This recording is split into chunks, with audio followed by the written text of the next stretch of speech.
Welcome to On the Couch with Caroline, where we'll be finding out what makes people be the impossible. Please enjoy the episode. Hello everyone, and welcome to On the Couch with Caroline. Although I have had a little bit of a change of office, so I'm not quite on the couch, I'm on the chair tonight. But I'm here with Michelle Kvello, and we're going to talk about, what makes Michelle be the impossible. What I love is inspiring you, all of you out there, to, chase your dreams. And I know as women, we can sometimes get a little bit stuck or lost in what we want to do and what we want to be. So hopefully we can get to some nitty-gritty stuff too, because we really want to find out what makes Michelle tick. So welcome, Michelle. Hi, thank you for having me. It's lovely to be chatting. It's great to be back on the couch again with you. So I'm just going to do a little introduction, and so you get an idea of who Michelle is and what she does, and then we'll get into it. Michelle is the founder of Lantern Partners, which is a virtual CFO firm working for founders and CEOs of startups and scale-ups. She's got a personal love of driving entrepreneur success because early in her career, she realised there was a need for founders to have good access to good commercial and strategic financial support. Often the health and hygiene compliance work was sorted, but it was missing a piece of the puzzle, was for partnering support to help businesses really grow. She founded Lantern Partners with the vision of being that partner. Her business now serves clients nationally in Australia and internationally across a couple of industries. It's also, which we love, 80% female staffed, and everyone works flexibly both in terms of time and location, even pre-COVID. So she was on top of this well before COVID struck. In 2022, she launched her corporate to consultant program, which is a practical guide through the key building blocks in making a successful move. Think of it as your year 10 head start. Michelle was recently named one of the top 50 women in accounting and top small business leaders. She's passionate about using her voice and her stories to support women in the industry, as well as small business and individuals moving from corporate roles into their consulting dreams. She hates the idea of people feeling stuck, whether professionally or in business, when the information she shares can unlock that. Welcome, Michelle. You do some amazing things, and I totally relate to the feeling stuck thing. And as myself, I moved from corporate into entrepreneurship. So that was one of the most amazing things that I did. So it's going to be great to hear, behind the scenes of how you got to be there. So I guess the first question, I'm just going to dive straight deep in. And if someone asked you, who is Michelle? Oh, what does she stand for? Gosh, that's a big one. So I guess for me, what do I stand for? So you covered some of it in the intro. I am my kind of reason for existing kind of in business, and I guess kind of more broadly in life, is about amplifying the voices of women in finance and in leadership more generally. It's something that I love to do. If I, wind back a couple of years ago, and I was much less comfortable using my voice, being visible, even though I've been running the business for a good long while by then. I ran it quietly. I didn't want to be too, I don't know what I was scared of. I didn't want to be too out there or showing off or doing all those things. And there was this really nice perspective change for me when I was named one of the top 50 women in accounting last year, which was wonderful. That's amazing, yes. The organisation that was awarding it asked me kind of what it meant to me. And after thinking for a little bit, I realised that what it meant for me is that I had this bigger platform now to use my voice, to be more visible, to play a bit of a leadership role for women in finance particularly. There are some horrific stats out there in terms of, which I'll quote you because I love quoting these stats because they're so awful. So the finance industry is disproportionately female staffed. So I think it's about 50%, which sounds great. Until you get to the following stats, which are less than a third of women are in leadership roles. And just 10% of them are running the company or CEO founder roles, which is awful. Right? Yeah, and I think, do you know what, and it's same across the board. I did a talk once last year for International Women's Day, and something like 10% of boards in Australia have women. Well, is that stupid stat, isn't it? There are more men called John than women on ASX boards. Well, the John factor. Oh my gosh. Yeah. And I get that, that's great, because I think, you touched on something that, is sort of like, I'm passionate about, is women, especially in their middle ages, become invisible to everyone else, not to us, because we've, spent a lot of our life pushing everyone up around us, and then you're seen as invisible at a certain age. And I think it's really important to have people like you who have a voice and go, no, we're not. Yeah. And I think it's really interesting as well, kind of on that point, because I don't think I've shared this with you particularly before, but my background is that I'm half Chinese. My mum's Singaporean, and Chinese culture is very much about revering age and having it come with wisdom and greater respect and all of those kind of things. So I think I grew up with a different lens and a perspective on aging. But then, we live in a Western society in Australia, so I certainly identify with what you're talking about.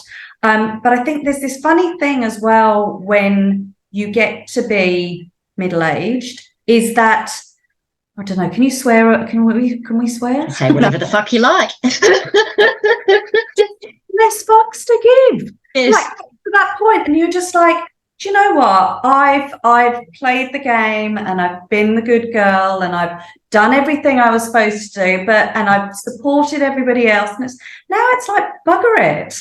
I want to be noisy, and I want to be, vocal, and I want to, celebrate the women around me and champion those women, because bloody hell, we've been quiet for long enough. Oh, absolutely. Couldn't agree more. And it's funny, isn't it? Because I actually think I'm like 53 now, and I think once I hit 50, I think life just got better. I just went, oh my God, I can actually do and say and be whatever the hell I like. And if you don't like it, I don't care. Yeah. Well, it's incredibly freeing. But it was funny. It reminds me of this time when I was a teenager, and I was having this conversation with my mum, and my mum, bless her, was trying to have a very earnest, honest conversation with me, and said, I only really started becoming confident in my 40s.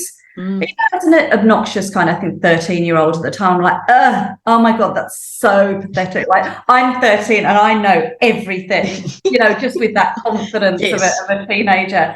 But when I hit my 40s, I was like, oh, this is what you meant.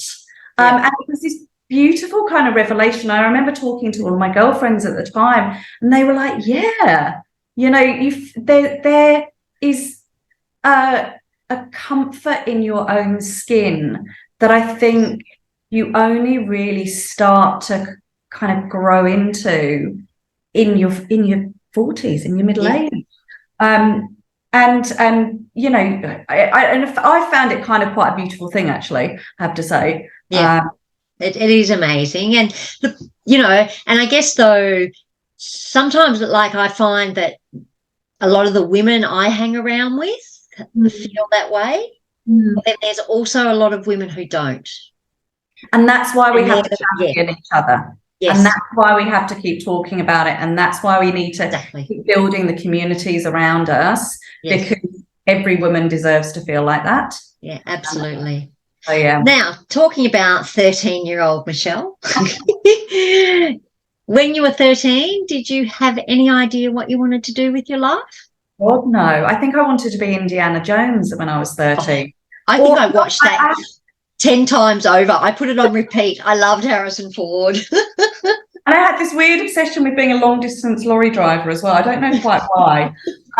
But I wasn't always destined for a finance career. I was actually an arts major for most of my education. I grew up in the UK, in case people can't tell from my accent. I'm almost still there.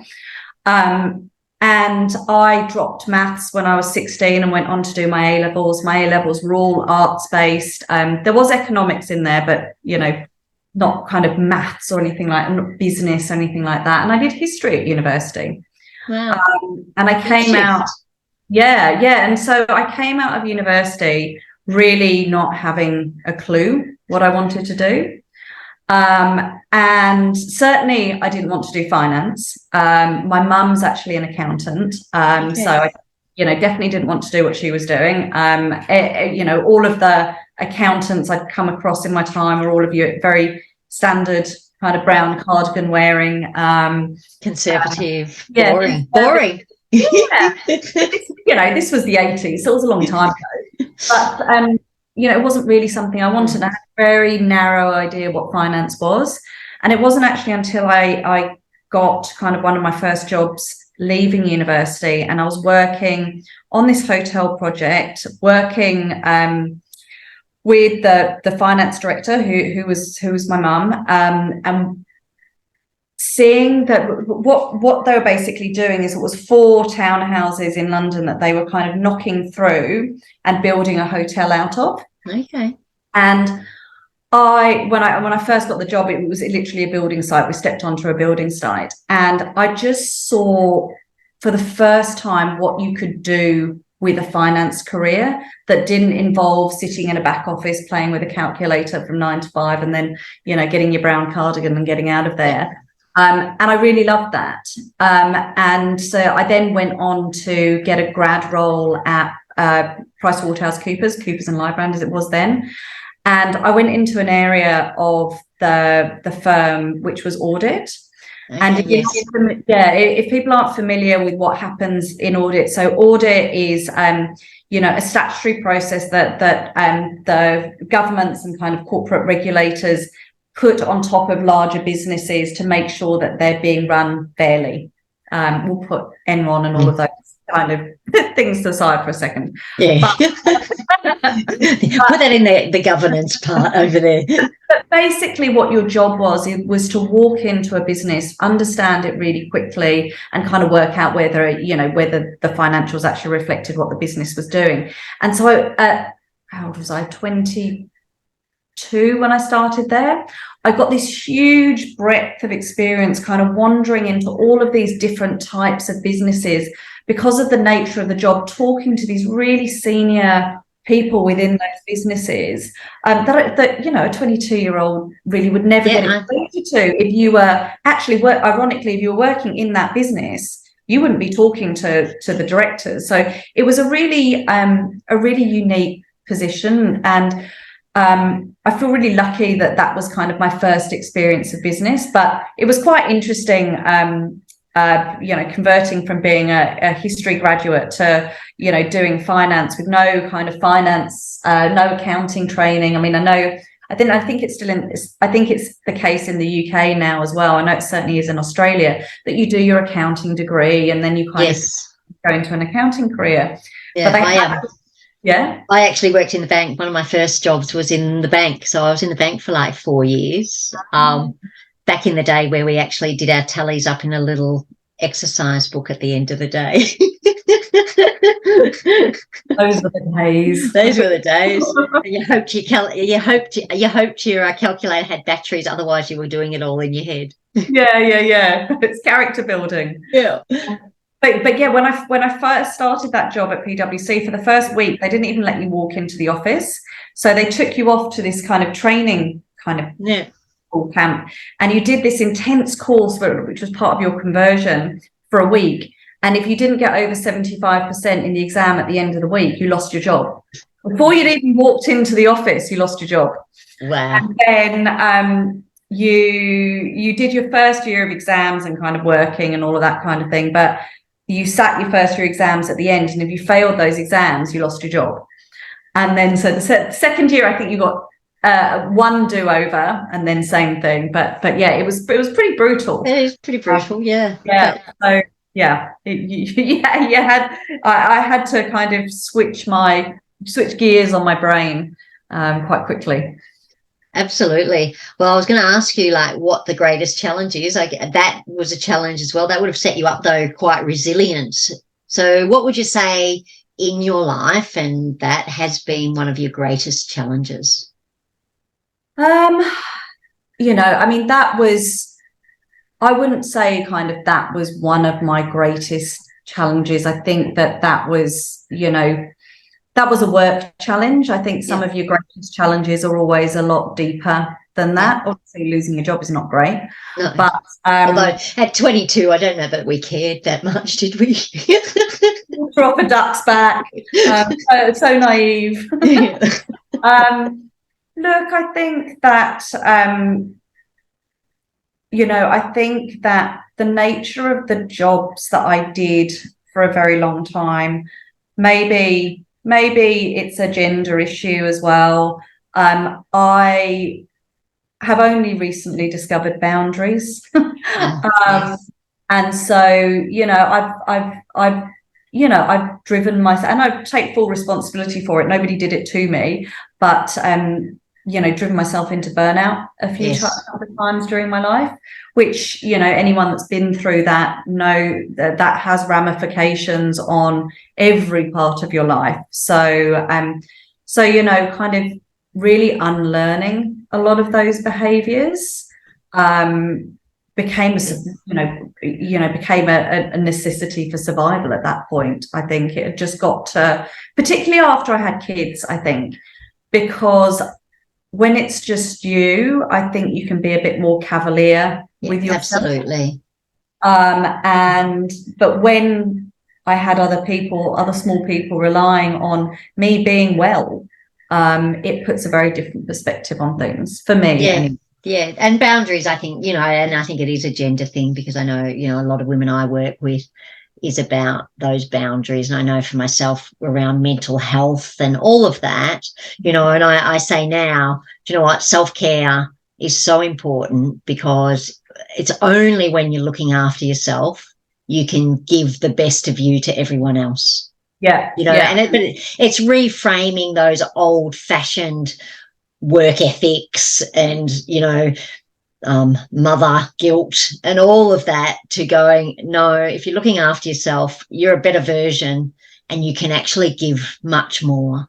Absolutely. But it is a real kind of, it just takes a lot of work to unknit those very ingrained you know, those very ingrained ideas you have about what success is, what, you know, perseverance, even what resilience is. I mean, I used to think resilience was just being able to keep on and on and on and on and on. And actually now I'm finally starting to understand that resilience is about making sure that you've got that balance and making sure that you've got that flexibility and that, you know, kindness to yourself that allows you to do the best work. Yeah, having strategies to overcome the obstacles in a healthy way. Is that, So that's the challenge. Who would you say has been the biggest influence in your life?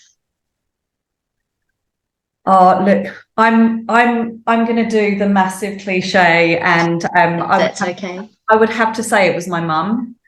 She's inspired so many things for me, mostly kind of unintentionally, unaware, but was such a great role model. Her, you know, she was raised by a single mother in Singapore in the 50s, 60s, at a, you know, with no real social security framework or support around her. Her mother had 4 children. Her husband had died when she was pregnant with her 4th. She had no family, so she was a single mother with no family around her. And you know, it bred that kind of genuine resilience and kind of just to, get it done. But also I think that it helped, things like, women not being good with finances, for example. I think that if that's your background, you don't have the luxury of not being good with finances. Where every single dollar, every single cent is going. Yeah. And so she brought us up to be very self-sufficient. She was of the generation where she was seeing some of her friends, marriages break down in their 40s, knowing nothing about, not working since having kids, knowing nothing about finances, not even sure how their bank accounts work, all of those kind of things. And she was absolutely determined that would not be how we operated and we saw the world, which I'm incredibly grateful for. Yeah, amazing. I was a single mum the whole time. Like, my son's 21 now, and so I totally relate to what you're saying. I had a sort of background in finance, so it was reasonably easy for me, but still, as a single parent and a single mum, like, you've just got to, but again, that's also that part, it's a double-edged sword, isn't it? Because that's also part of that boundaries, doing everything for everyone else as well, because you have this thing where everyone, I think, as a single mum, everyone's looking for you to fail. So you've actually sometimes got to try harder and harder, perform better, to prove everyone wrong. I mean, God, it's such a tough gig. It really is. She always has been kind of my role model, I think. I have a fabulous mother who's always worked. She's 82 now. She still does her gardening, paints roofs, and amazing to watch, see them grow older but still be active, loves her social media, stays up to date with all the grandkids and all of that. And I think that's the thing about aging, isn't it? You've still got to stay current, and stay in the world that is today, even if you don't necessarily like it. Adapt. Absolutely. Adapt, because that's how you stay connected. And also, your mind is a muscle as much as your body has muscles. You need to kind of keep it strong, and you train, do all of those things. It's so important for how you exist in the world and how you kind of continue to thrive. I think it's really, really important. Definitely. And another thing I think that's really important to thrive in the world is laughter. So what makes Michelle laugh? Oh gosh. Do you know what it is? Like, I am the world's worst joke teller. I can't tell a joke to save my life. But there is nothing better than those belly laughs you have with your close group of girlfriends. It's just like, honestly, just food for the soul. When you're snorting and the tears are coming out, and you just can't stop. And everybody's forgotten what they were laughing about in the first place. So it's just gorgeous. I've got a couple of groups of girlfriends that whenever we catch up, it's just there's a lot of laughing, which is beautiful. And it's so important. One of the things I always say, as adults, we forget to have fun. I sometimes think that we're not allowed to. And yet it's so enriching for us, and it's so healthy for us. So on that, how do you maintain your mental and physical health? Obviously, you're quite busy in work and kids. I think it's a constant work in progress. I think I am better at taking care of my body now than I am still taking care of my mind. I keep I'm not anywhere near as fit as you are, but I do try and keep relatively active and fit, and like anything else, it's habit. It's when it gets to be a thing that you aren't consciously going to do, it's just something you get up and do.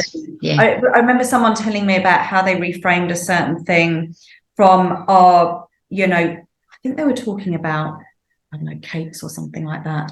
And they were talking about I don't do this anymore, rather than like, oh, I shouldn't, or Yeah. am I, I don't, or I do. Like, it's just that very clear, this is what I do. Yes. But And words matter, words matter so much. And like I always go, don't use the word should. yeah, The yeah, judgment. yeah. You could have, but you didn't. Okay, Yeah. that's cool. Old arts student. I'm like absolutely fanatical about that. Language is so important. Yeah. It literally shapes the way you think. It's so important to use your words and your language intentionally. And I'm a really, really big believer in that. But yeah, no, the exercise part wasn't always easy. I remember I only really got into it when I came to Australia, which was about 20 years ago now. And I remember, but I would never have got up at 5:30 in the morning to do a boot camp on the beach. But I'm lucky enough to live kind of near the beach in Sydney, and it's just so as an English person coming to Australia, yes, it's an incredible thing in the world. Of course, you'll go out and do it.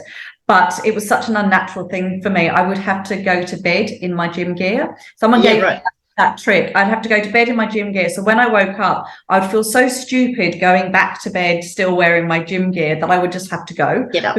I love that. That's a great idea. And look, and I say, I'm not a fan of the fitness industry myself, like after being in it, and I just always say, like, do things you love. Yeah. Exercise, make it fun. The goal should be about your well-being. Yeah. Not about your diet, not about how much you weigh, none of that. I think there is a little slight change around that way of looking at fitness and exercise, but it's still got a long way to go. That whole pressure, especially on women to be a certain size, to look a certain way, to apparently we're never supposed to age. No. Fascinating now with that whole never supposed to age, and got to be careful about what I say, because I'm not meaning this in a judgmental way, but you have a lot of younger girls now getting kind of surgery or surgical procedures, and now you have this range of ages from like 20-ish to 40-ish, all at the same age. Yes. It's just, I find it fascinating. Yeah, look, and I think, I like to talk about that too, because it's something that actually concerns me, and watching, reading up on the impacts of that, especially around mental health as well, looking at why people do that. And generally, a lot of it, and same, like I'm supportive if that's what you want to do, like, God, do whatever, if it makes you feel better. But if it's a bit like me when I was in addiction, alcohol made me feel better temporarily, but it didn't actually solve why I was feeling bad in the first place. And I see that with a lot of cosmetic surgery.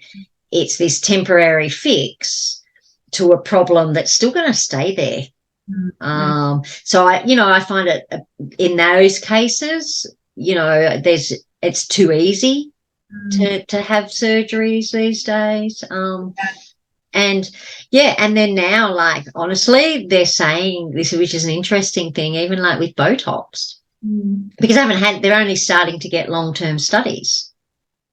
So now they've got older women going in for medical surgeries that might be eye-related, nose, face. Yeah. And when the doctors go to operate, they've got like hardened muscles and things like that. So so, it's one of those things. It's a bit like, silicone implants. We're learning more and more about the unhealthy side effects from all those things. And, some of those things take years and years for us to find out. So, it's true. So, like, that's why I always like push, start just loving yourself however you are. Accept our wrinkles. Very good philosophy for life. And plus, I don't want Botox. I want people to know when I'm cross with them. Yeah, that's what I mean.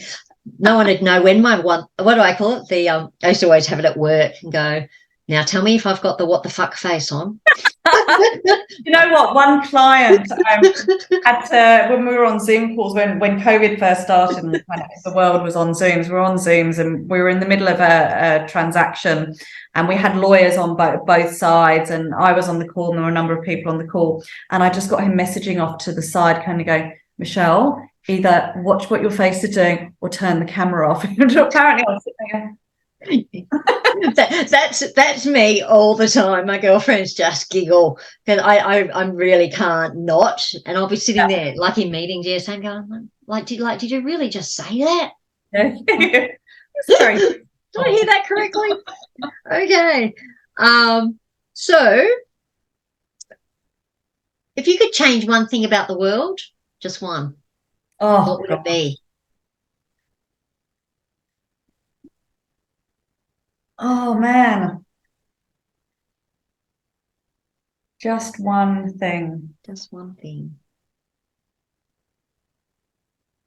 Oh, I don't know. Instead of taking the Tim Tams for your wish, never-ending Tim Tams, you've got one wish. Surely it's got to be something food related, right?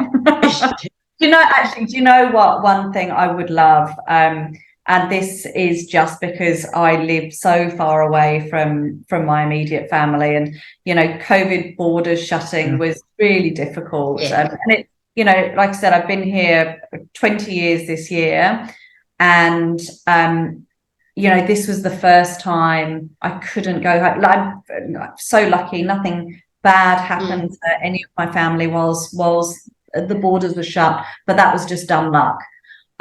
So I would have some sort of teleportation device between England and Australia. Yes. Some little tunnel that kind of just teleports. Just that would let me go and have a cup of tea with my mum and my sister on a Sunday, and then just be back in time for dinner. Yeah, I'd be in for that. I love traveling and I love other cultures. Yeah, and it's just like there's not enough weeks in the year to go to all those places. But if you could just go, oh, okay, I can just go here for a day. How awesome would that be? Yeah, it would be amazing. Yeah, maybe not our lifetime, but I don't think it's that far away. No, well, they're now talking about shortening. I mean, they've now got the direct flight from Australia through to I think it's Darwin now, isn't it? Not Perth. Yes. And they're talking about the Sydney-London one coming in only a year or two's time, which will be quite amazing. So yeah, fantastic. What advice would you give to women who are listening if they've got a dream or they've got a goal and they're too scared to go after it? I would firstly say, don't wait for the conditions to be perfect. They'll never be perfect. And I think that there's something very powerful about incremental steps. You don't have to, if you're here, you don't have to be here tomorrow, but you might be here. And then if you just keep on doing that and keep on doing it, doesn't have to be big, scary moves. And it's incredible how much progress you can make just by making those small steps consistently. Yeah, absolutely. And I think that really helps take away some of the fear around it. So yeah. I think I said, I have a saying called there's no small changes. Yeah. And same in fitness and things like that, just do 5 minutes. Yeah. That's better than nothing. Yeah. And then it becomes something you do. I do it. Yes. And then 5 minutes turns into 10 minutes, turns into 15 minutes. I used to run a fair amount, kind of more than I do today.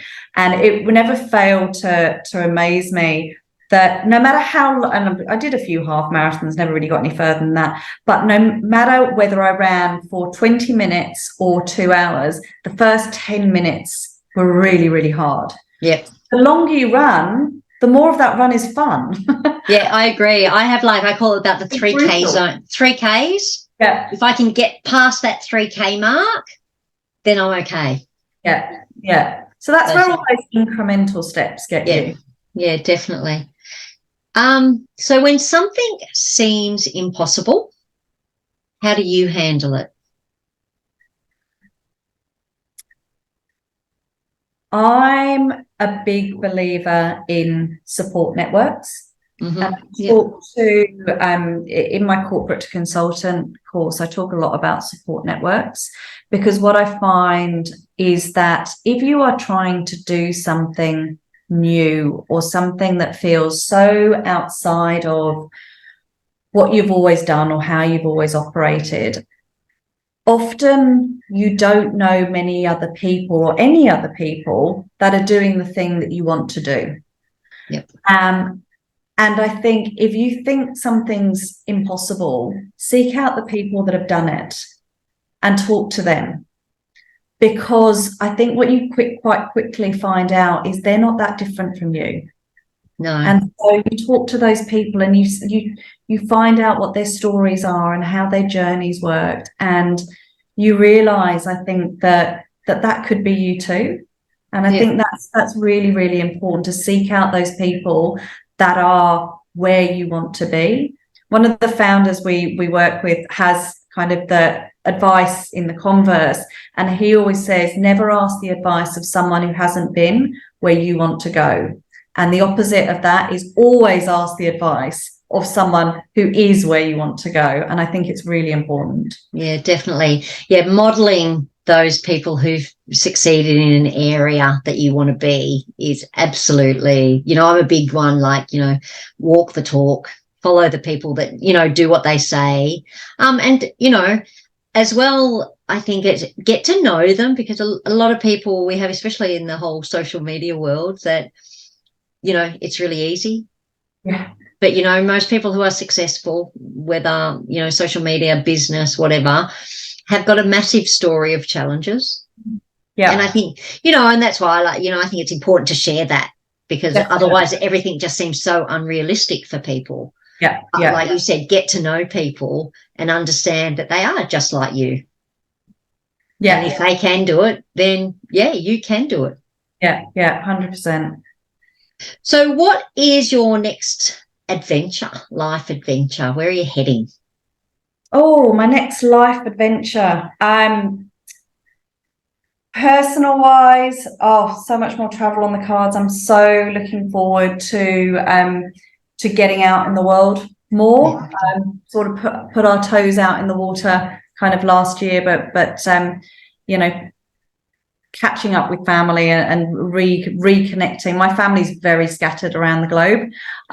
So, reconnecting with all of them is definitely something that I want to do next. And in terms of the business, growing the business so that we can serve a larger cohort of founders, achieve what they want to do, and help them achieve their business goals. Yeah, fantastic. I should also mention that Michelle and I are both on the Women Thrive Summit from 20 March to 24 March. I'll put details in our links, and there'll be links all to Michelle. So if you want to contact her for anything, any of her services, and even if I know I read it out at the start, but like if you just, like, in your own words, Michelle, explain, more of what you do, so that if anyone wants to reach out and model what you do, model your success. So my core business is Lantern Partners, which is a virtual CFO advisory business. So what we do is we work with founders, CEOs of startups and scale-ups, and we help them with a couple of pain points. We help the businesses scale and grow sustainably, to be less reliant on the founder, whether they want to supersize their business or whether they want to sell their business or whether they want to just step back a little bit from the day-to-day. What you need in order to do that is kind of robust systems and processes, particularly from the finance side. And we also help a lot of businesses get ready to sell as well, because that's something that a lot of founders want. Always have an exit plan. Always have an exit plan, but and also there's exit plans, they take time to develop, but I also run a course called Corporate to Consultant, and that's specifically helping people who want to move from a corporate role into a consulting career of their own. I think that particularly over the last couple of years, people have got a lot more open to the possibilities of working for themselves, using their knowledge to help others, whether other individuals or other businesses. Unfortunately, there just isn't such a thing as job security anymore within corporates. And so I think people's risk appetite has changed towards going out on their own. But certainly through my experience, there is a bit of a formula to getting it right, I think. And what I go through in the course is the 7 steps to making it a successful leap. Yeah, awesome. And when I left corporate into the entrepreneur world, I did have a mentor and coach. Yeah. So yeah, what you do is so important, because I also know a lot of people who do leave who don't have those support. And like you said in something earlier, you said, you don't know what you don't know. Yeah. And, we all need extra eyes on us, keep us accountable. Accountability. Absolutely. We can't see through our own filters. It's not right or wrong. We just have, a certain way of looking at the world. And I wish I'd have known, I needed services like that when I left corporate. Because it is when you're used to being in a 9-to-5 job, like entrepreneurship couldn't be any more different. It's wonderful. Absolutely way more rewarding. Yeah. But comes with its own set of challenges. Absolutely. And you definitely need support to do that, for sure. Well, thank you so much, Michelle. And chatting. It's been great and good to get to know you a little bit more. Like I said, everyone reach out to Michelle, follow her on a social media. I'll put up all the links as well on the page. And it's been great to be back on the couch with Caroline, finding out what makes people be the impossible. And we hope we've inspired you to maybe make some changes in your life that are really going to benefit you. And, as women, you can maybe just stop giving a fuck about everything. Awesome. Thanks, Michelle. Thank you. Bye-bye.